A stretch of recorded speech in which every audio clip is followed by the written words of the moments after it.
Здравствуйте, дорогие друзья! Сегодня мы находимся в Музее мордовской народной культуры в городе Саранске. И сегодня здесь снова проводится онлайн-трансляция творческого мастер-класса. Это мастер-класс по интересной технике узелкового батика. Или, как этот батик еще называют, шибори или сибори. Это японское название этой техники. То есть эта техника подразумевает собой роспись ткани вручную специальными красками и с помощью применения жгутов, веревок, ниток, при помощи складывания, перематывания, перевязывания ткани и окрашивания ткани в различные цвета, специальные краски, на ткани получается интересный, неповторимый оригинальный рисунок. И сегодня покажу такой вот способ, особенности этой техники, покажу интересный рисунок, он будет немного такой хаотичный, абстрактный. И для создания этого батика понадобится лоскуток ткани, вот такой прямоугольник. Я использую ткань, лучше использовать для батика хлопчатобумажную, это может быть бязь, сатин, ситец, обычное простынное тонкое полотно. Ну, то есть вот именно такая хорошая ткань, через которую хорошо проходит краска для батика. Если уже более опытные, если у вас уже большой опыт в батике, то можно использовать натуральный шелк, шерсть, вискозу. И не рекомендуется использовать синтетические ткани, так как они не пропускают такие красители. Краска не проходит через них. Итак, вот кусок ткани сначала сначала нужно подготовить ткань. Нужно смочить. То есть у нас вот такая тара с водой. Также понадобятся краски. У меня акриловые специальные краски для батика. Вот. Буду использовать 3 цвета. Кисточка. Кисти использовать лучше белку. У меня вот такая вот белка 8. Как раз белка хорошо отдает краску. Палитра, чтобы размешивать. Пипеткой набирать краску, чтобы чистая оставалась краска в баночках. Ножницы, нитки хлопчатобумажной. Ну и тарелочка, чтобы сюда с окрашенной ткани краска стекала, чтобы не попадала на стол. Просто чтобы для чистоты. Ну, так, сначала надо намочить ткань.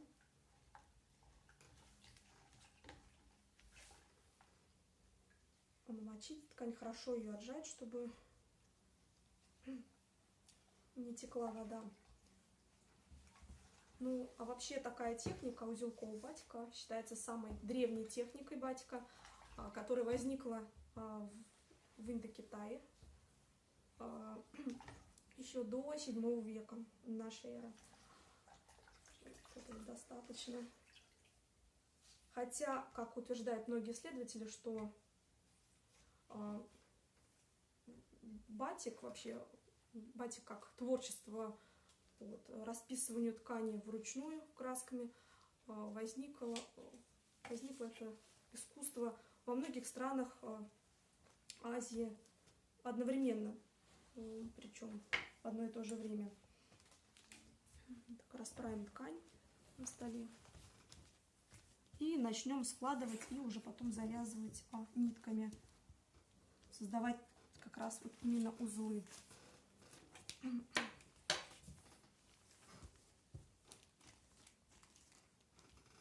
Ну, а само слово батик, это дословно перевод этого слова означает как раз восковые капли.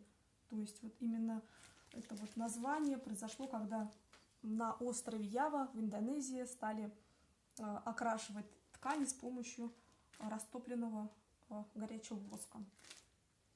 И уже на ткани, где нанесен воск, уже в это место не пройдет краска. В итоге будет получаться интересные рисунки. Мне нужно, вот я хочу в такой рисунок сложить ткань гармошкой. Для этого складываю сначала пополам, еще раз пополам.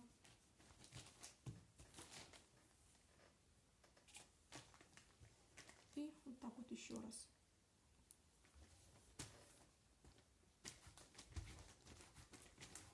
То есть, так сначала я как бы размечу, потом расправлю.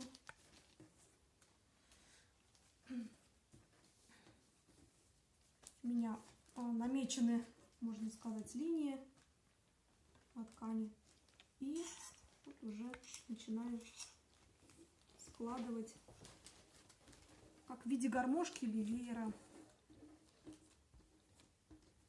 Складываю именно вот по этой самой длинной части нашего прямоугольника. Да, и его обязательно нужно хорошо проглаживать вот пальцами, чтобы получались линии четкие. Так, перевернуть. Конечно же, ткань может быть, это может быть квадрат, может быть какая-то другая форма и другой размер.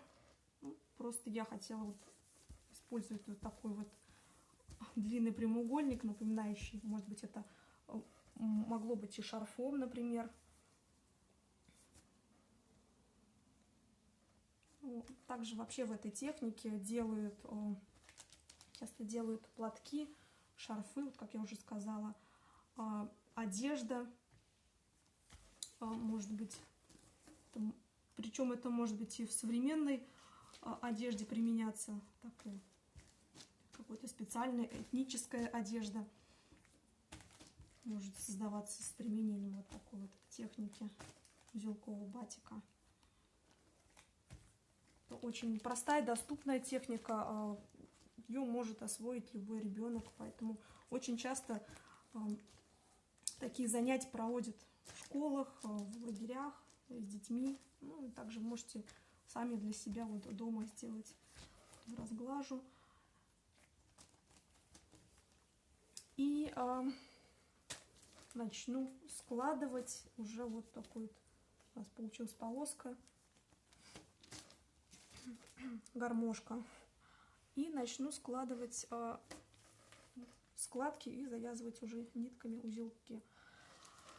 Вот я хочу такой вот у меня рисунок. Немножко свой такой, немножко применила свою фантазию.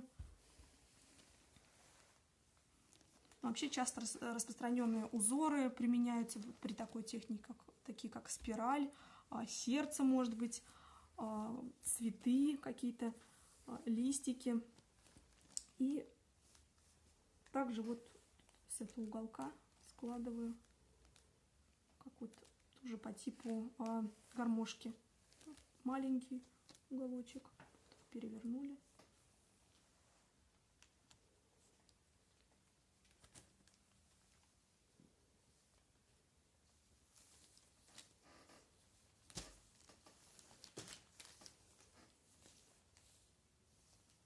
И вот держим одной рукой, сложили.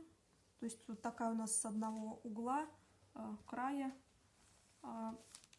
Этот один уголок мы сложили вот таким образом, такой вот гармошкой, складочку.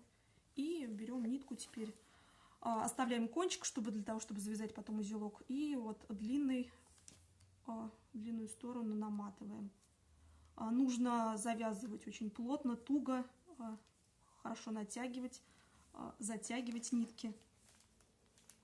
Потому что именно от натяжения ниток, плотности завязки зависит то, какой рисунок получится более четкий.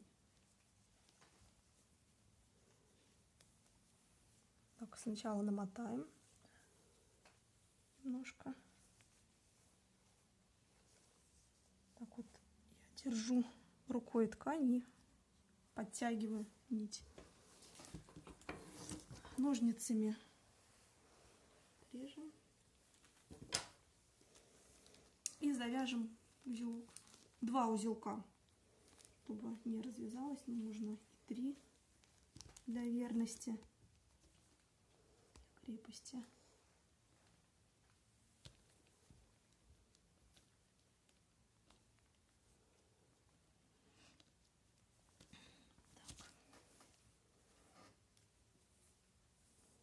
С этой стороны.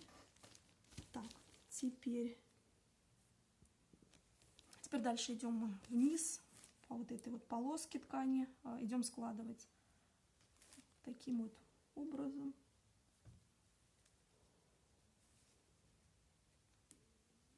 То есть вот так вот. Здесь вот так, как бы треугольничек такой сложили.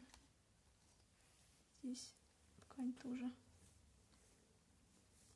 подобрали. Так, опять ниточку.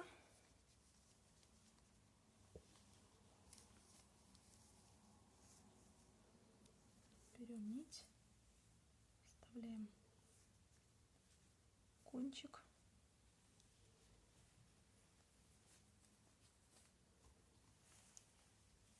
И вот здесь вот заматываем, где у нас такой получился вот бугорок. Нить, наматываем.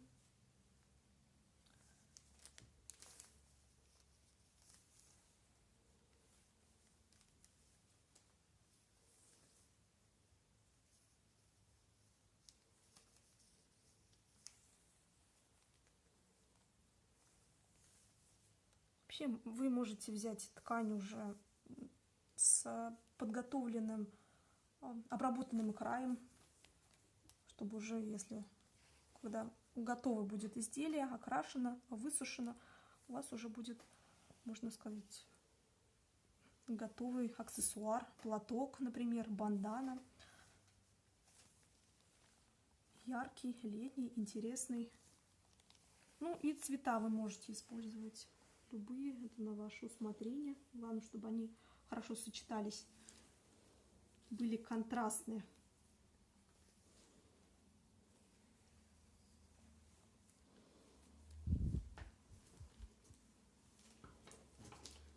Отрезаем. Также для батика может, и в том числе для такого батика, может применяться натуральные красители, то есть из каких-то растений. Это может быть применяться луковая шелуха, то есть она будет давать желтый, коричневый цвет. Зеленый, например, это крапива. Красный из ягод брусники, крушины, калины. Ну и так далее. Если вы хотите такие более спокойные, приглушенные, натуральные, природные цвета, то тоже можно применять такие красители. Но более трудоемкая работа будет. Так. Дальше.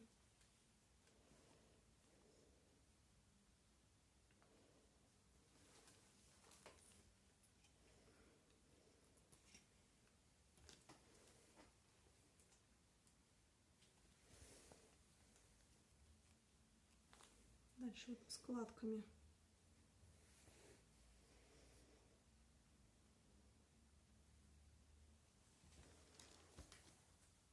Просто буквально вот 2 складочки, 3 можно.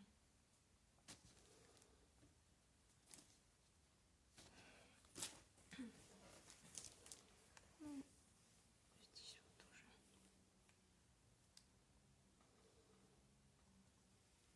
Руками поправляем складки, расправляем.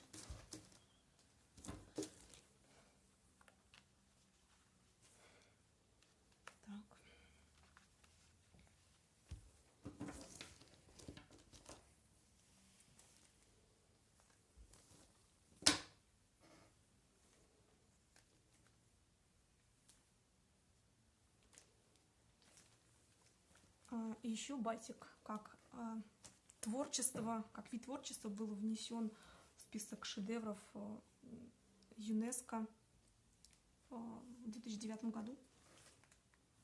То есть вот именно ткани расписаны таким способом.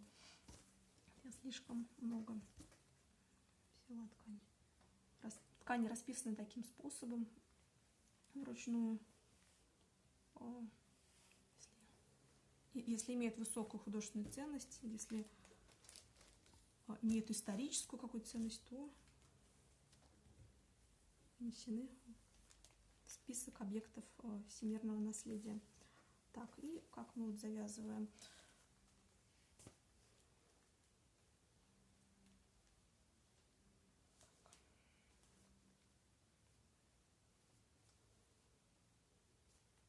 Берем нитку, так, обматываем.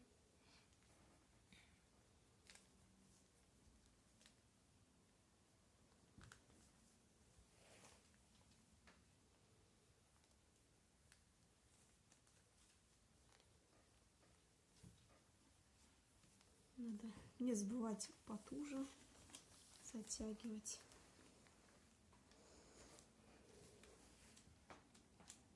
Как можно туже, как можно сильнее.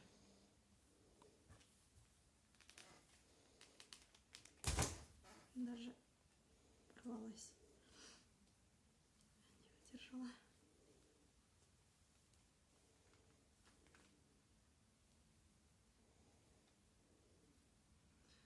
Нитка не выдержала применения моей силы.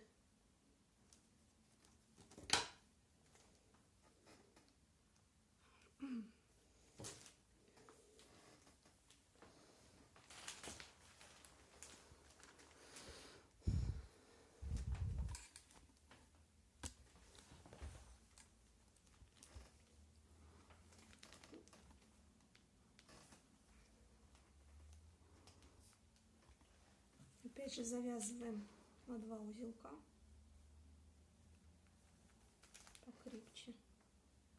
То есть вот я сверху, где порвалась ниткой, оставшимся концом этой оборвавшейся нитки, я просто повязала, обмотала и завязала узелки. Так, и уже вот этот оставшийся конечек, вот такая вот у нас получается интересная фигура. Этот оставшийся конечек мы складываем, начинаем вот с конца складочками, тоже таким же способом складывания гармошки. Раз уж у нас все при помощи гармошки, то это тоже будет в конце таким же способом будет завязываться. Мотаю побольше нитку. Так.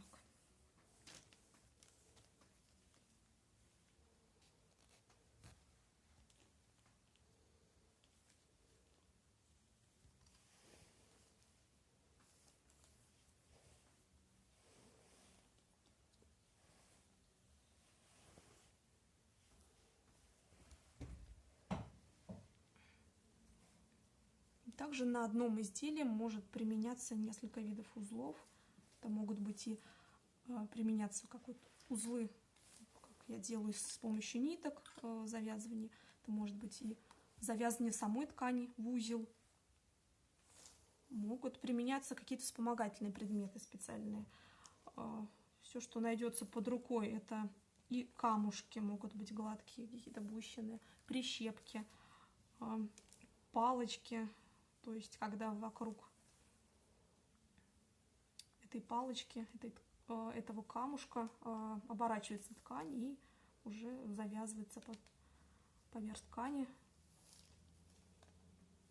поверх этого предмета, обернутой тканью, завязываются нити.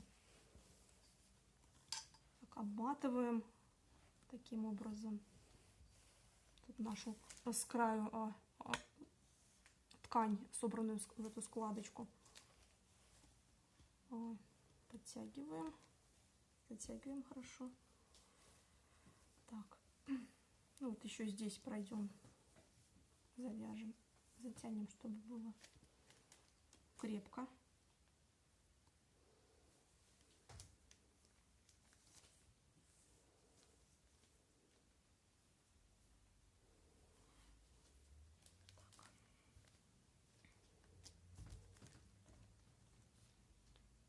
И завязываем узлы, 2-3 узла.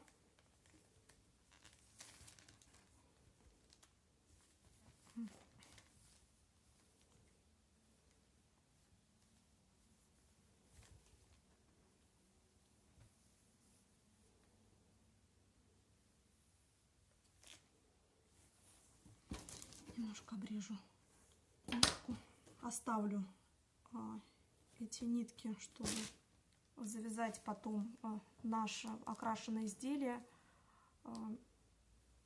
Я завяжу над этим ведерком пластмассовым, чтобы просто оно сохло, вся жидкость с этой окрашенной ткани стекала в емкость, чтобы не пачкала пол, стол.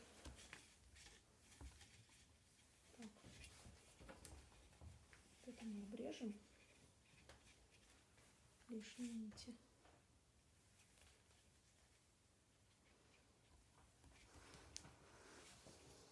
Буду красить вот над этой одноразовой тарелочкой для аккуратности, чтобы не пачкать стол, чтобы лужицы красок были именно в этой тарелочке.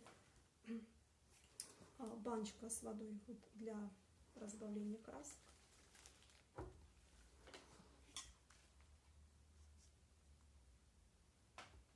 Так, ну, немножечко желтого я возьму. То есть вчера я специально как раз подготовила такой вот образец. Уже заранее завязала ткань, окрасила. И сегодня вот я при вас разрежу нитки, чтобы посмотреть, что получилось. Ну, и примерно вот по такой же схеме я сегодня перед вами сейчас завязала ткань. Примерно таким же образом. И примерно таким же образом я и окрашу. Но в любом случае совершенно одинаковых двух вещей не получится, так как невозможно одинаково завязать нитки. Краска может повести себя тоже как-то по-разному. Ну и сегодня добавлю немножко желтого цвета.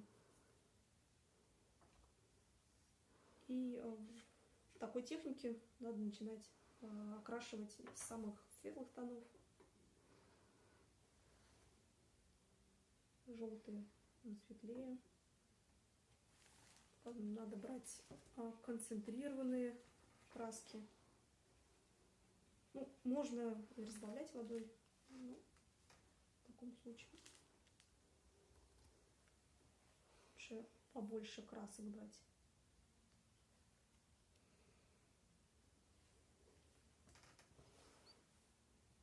Чем воды. Потому что если брать больше воды, будут слишком разбавленные цвета, бледные будут получаться оттенки. Так, это вот у нас участок такой вот выпуклый. Это будет примерно где-то находиться.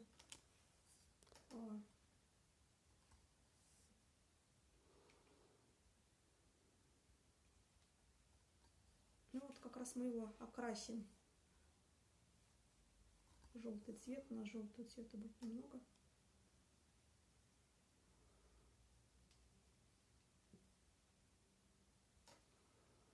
Нужно, вот, набирая краску на кисточку, эту краску, жидкость,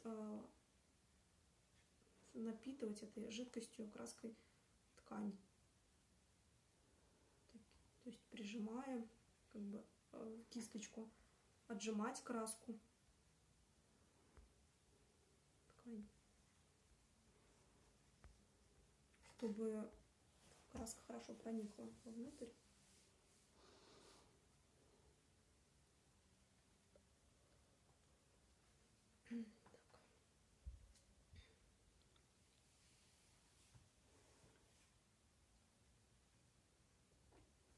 Здесь вот. Хорошо все складочки нужно прокрасить.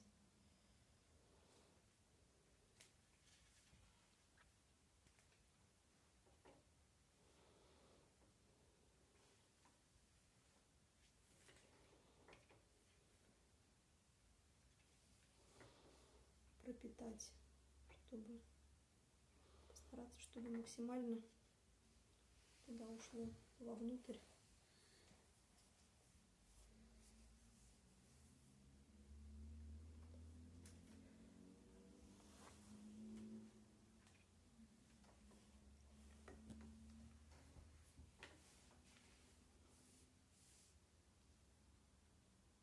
В итоге у нас должно получиться интересное изделие, такая вот прямоугольная длинная салфетка, в которой рисунок будет зависеть от того, как мы сложили ткань, и того, как завязали. То есть там, где находятся нитки, туда краска не попадет.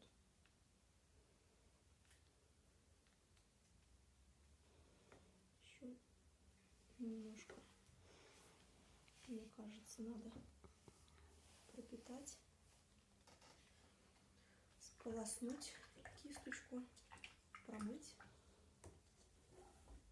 Так, дальше возьмем красный.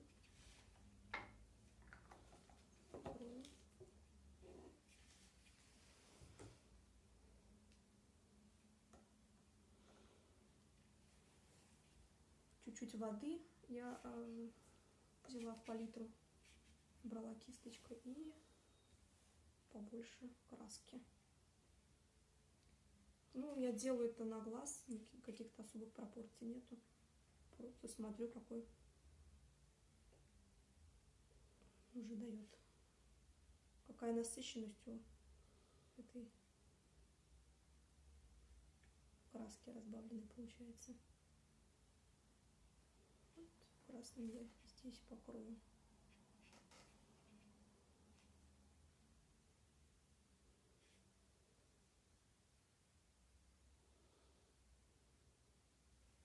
Также в складочке.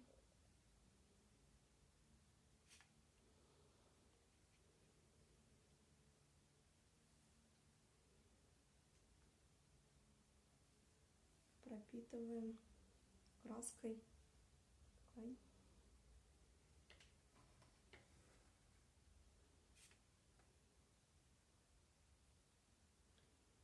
Благодаря тому, что ткань намочена, благодаря этому краски плавно растекаются, получаются плавные переходы.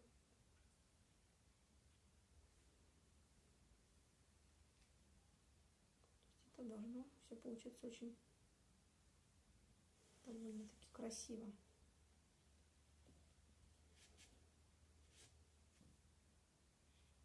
Немножко здесь красим.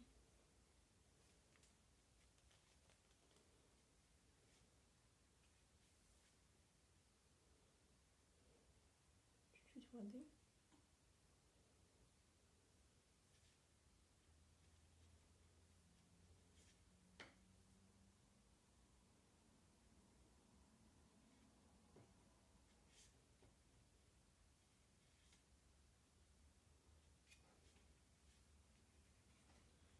Так.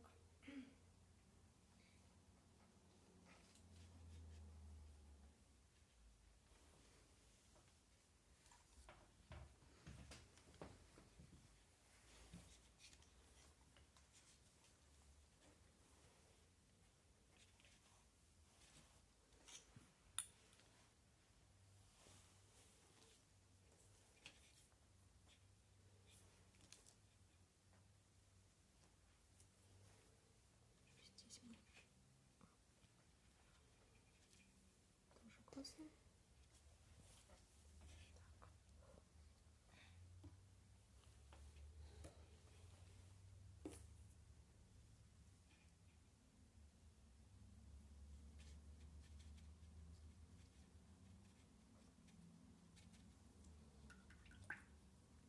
красного хватит. Я хочу еще синим немного добавить синего. Но синий у меня краска темно-синяя, и поэтому если уж совсем концентрированный окрашивать концентрированным, то будет слишком темный. Я хочу, чтобы это было как-то посветлее.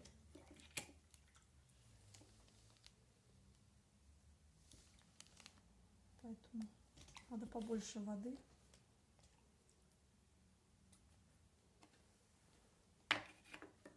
Уже будет меньше краски. Но, наверное, все равно концентрированный.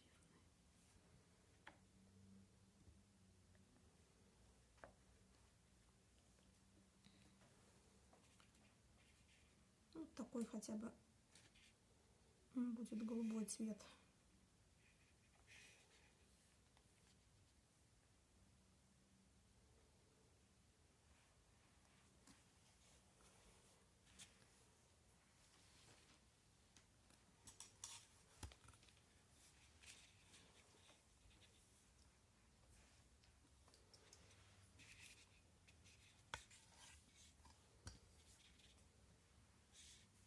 Пропитываем ткань краской. Вот здесь кончики. Хочу я пропитать синий.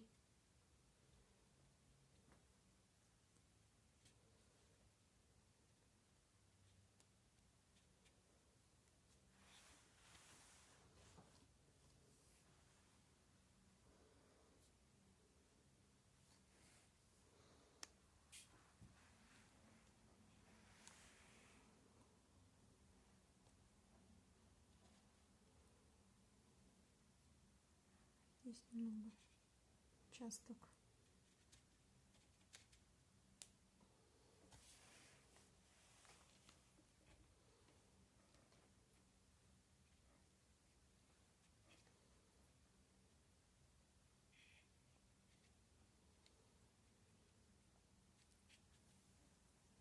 Такой вот яркий кусочек ткани получился, перемотанный.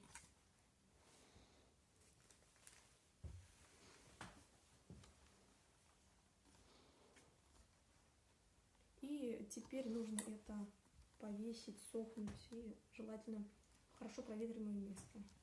Ну, примерно сохнуть будет около суток. Все зависит от толщины складываемой ткани. Складок еще больше, кусочек, комочек получился объемнее, толще, плотнее, поэтому сохнуть будет дольше. Закрою краску, беру в сторону, чтобы не пролить, не напачкаться.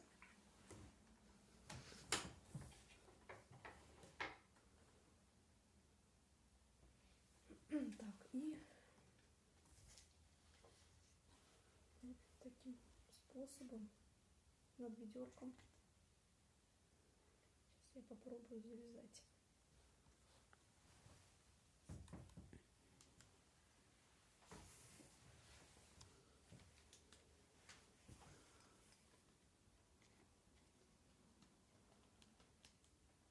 Также можно вот использовать обычную палочку, на которую можно будет повязать наше изделие, и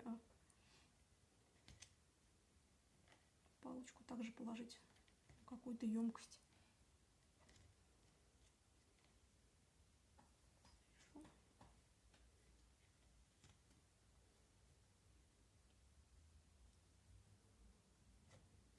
Вот она в подвешенном состоянии в таком и будет сохнуть.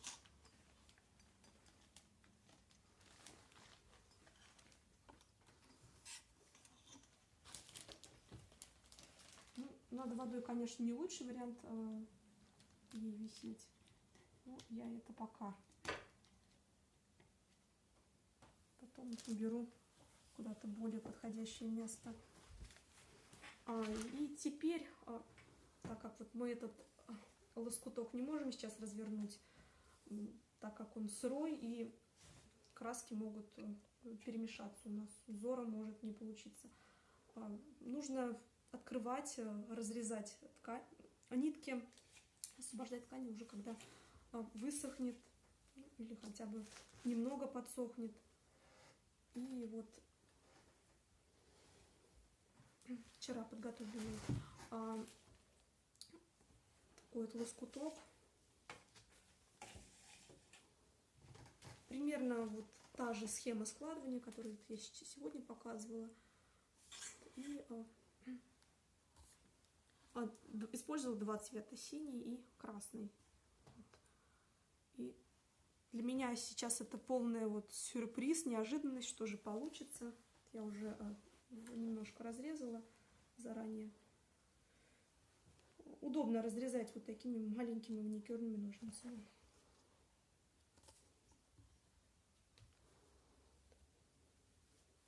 Разрезаю, убираю нитки.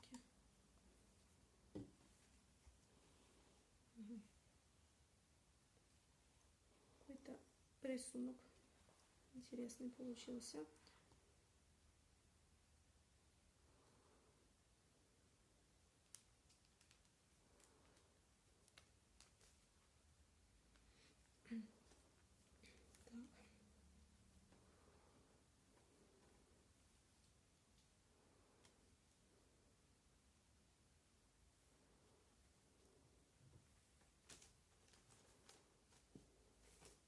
Ну что же там у меня получилось?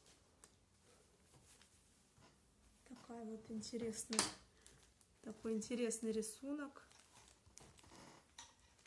Розовый с голубым. Такие вот белые лепестки по краям розового.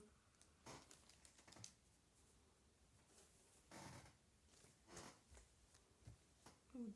Ну, это нужно теперь оставить досушиться, хорошо просушить и прогладить. Можно оставить эти вот складочки. Эти у нас поперечные складки. Можно оставить, получится вот такая как бы плессированная немного ткань.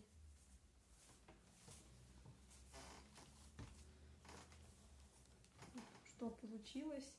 Ну и здесь у меня вот есть лоскутки, на которых вот я пробовала, пыталась тоже какие-то узоры делать, но это неудачные примеры. Покажу как раз ошибки. Почему же не получилось? Вот когда ткань здесь в середке практически чистая, белая, только на самых краешках окрашена. Это и здесь вот то же самое. Ну, мелкий, тонкий рисунок розовый, желтый. То есть просто какие-то пятна. Это, скорее всего, связано с тем, что ткань имеет синтетические волокна, и краска просто не проходила через слои ткани. Хотя ткань довольно-таки тонкая, казалось бы, должна краска, жидкость пройти легко. Ну, или, возможно, недостаточно хорошо смочила ткань. Ну, это вот, видимо, плохо завязала. Здесь вот ткань более-менее окрашена. Ну, нечеткий рисунок. Рисунка его почти нету. Вот расплывчатость, бледный желтый цвет. Ну, то есть вот такие вот ошибки могут быть при окрашивании такой ткани, при такой технике. Ну, вообще техника очень интересная, легкая. Могут получаться совершенно неожиданные результаты. Интересный рисунок. Так что пробуйте, творите, фантазируйте, дерзайте. Ну, на этом все. Спасибо за внимание. Всего доброго, до новых встреч.